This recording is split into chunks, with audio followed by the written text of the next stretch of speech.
Shalom saudara-saudari yang terkasih, tema renungan kita Yesus nama di atas segala nama yang dibawakan oleh Pendeta Drisan Ginting. Selamat pagi saudaraku, semoga kita selalu berada dalam kasih dan lindungannya dalam menjalani akan hari-hari kita di sepanjang hari ini. Namun kita bersuka cita, kita dapat bersama-sama mendengarkan pekabaran firman Tuhan dalam renungan kita hari ini, Minggu 22 September 2024. Judul renungan Batu Karang yang Teguh. Ayatnya di dalam 2 Samuel 22 ayat 47. Tuhan hidup, terpujilah gunung batuku, dan ditinggikanlah kiranya Allah gunung batu keselamatanku. Surat-suratmu telah saya baca dengan penuh perhatian dan simpati. Saya ingin mengatakan bahwa anakmu itu sekarang membutuhkan seorang bapa seperti yang belum pernah ia butuhkan sebelumnya. Ia telah berbuat salah, engkau mengetahuinya, dan ia tahu bahwa engkau mengetahuinya.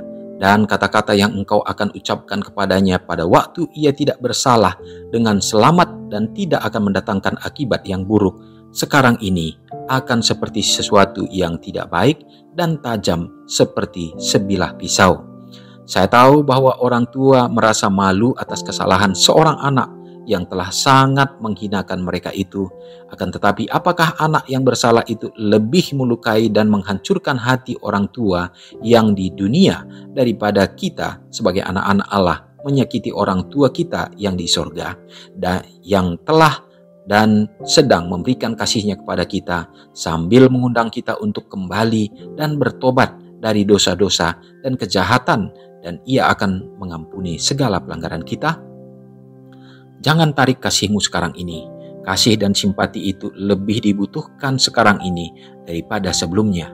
Bila mana orang lain memandang dengan sikap dingin dan memberikan tafsiran yang paling buruk terhadap kesalahan anak itu, bukankah bapa dan ibu seharusnya dalam kasih berusaha membimbing langkah-langkahnya kepada jalan yang aman?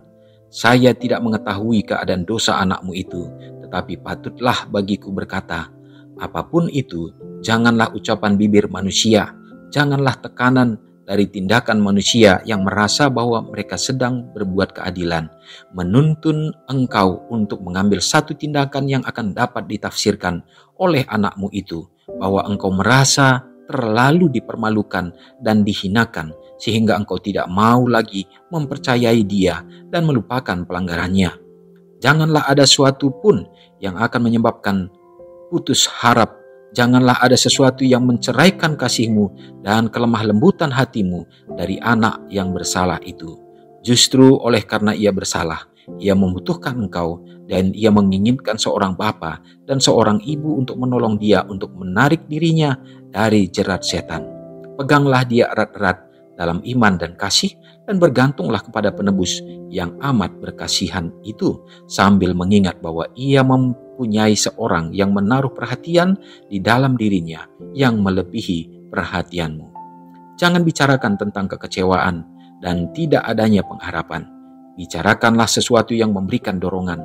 Katakan kepadanya bahwa ia dapat memperbaiki dirinya sendiri, bahwa engkau, bapa dan ibunya, dan akan menolong dia untuk mengangkat dia dari atas untuk meletakkan kakinya di atas batu karang yang teguh, Yesus Kristus, untuk memperoleh satu penopang yang pasti dan kekuatan yang tidak pernah habis di dalam Yesus. Seri Membina Keluarga Jilid 2, halaman 281 dan 282. Renungkan lebih dalam. Mengapakah saya tidak menganggap remeh anugerah dan kemurahan Tuhan? Umat Tuhan yang terkasih, dimanapun kita berada saat ini, terkhusus bagi para orang-orang tua, ini menjadi satu pelajaran bagaimana dalam kehidupan rumah tangga. Seperti umpamakan dalam surat seperti ini, bahwa anak-anak itu haruslah tetap ada di dalam pengasihan orang tua. Orang tua belajar bagaimana Yesus dalam tindakannya yang mengasihi kita, melalui Allah yang memberikan anaknya untuk menebus kita sebagai manusia. Itu adalah perbuatan secara pandangan manusia yang tidak mungkin dapat kita berikan dan lakukan, tetapi Allah kita menyatakannya. Dan demikian juga semestinya kita bertindak dalam hidup keluarga, terutama bagi anak-anak kita. Mereka berada di dalam tantangan, menghadapi cobaan, dan bahkan mereka senantiasa dekat dengan bagaimana kejatuhan terhadap apa yang diperhadapkan oleh setan. Dan keinginan-keinginan dunia ini dapat merenggut mereka, membawa mereka untuk jauh daripada Tuhan. Namun dalam hal inilah, maka peran sebagai orang tua harus tetap mengasihi, mencintai untuk membawa mereka ke dalam batu karang yang teguh, yaitu Yesus Kristus. Jangan pernah putus harap, karena Tuhan kita sangat peduli dan Dia akan menolong bagi setiap yang berserah bersandar kepadanya. Semoga kita akan dituntun sehingga rumah tangga kita memperoleh damai sukacita ada di dalam kasih Tuhan. Mari kita berdoa.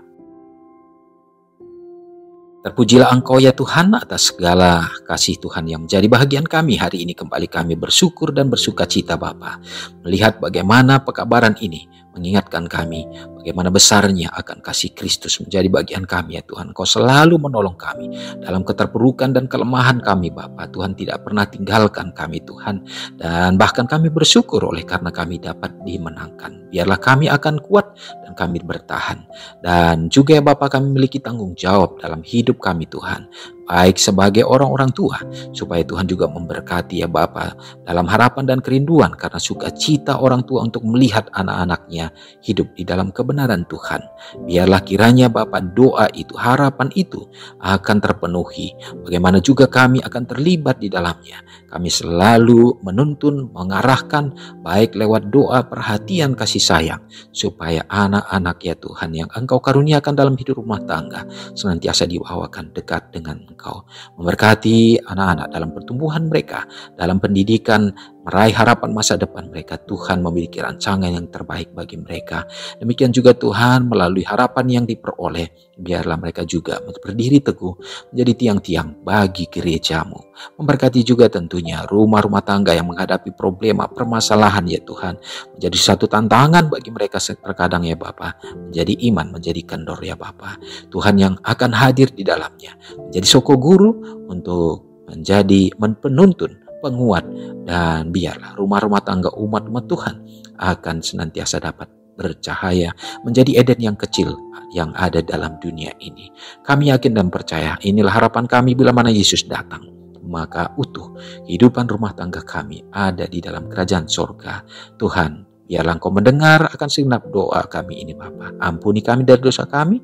Doa ini kami serahkan dalam nama Yesus yang menjadi juru selamat kami. Amin. Selamat pagi, selamat beraktivitas. Tuhan Yesus memberkati. Ingatlah Matius 5 ayat 13-16. Biarlah kamu menjadi garam yang mengasinkan dan terang yang menyinari kehidupan orang lain. Jangan lupa subscribe, like, dan share ke seluruh dunia.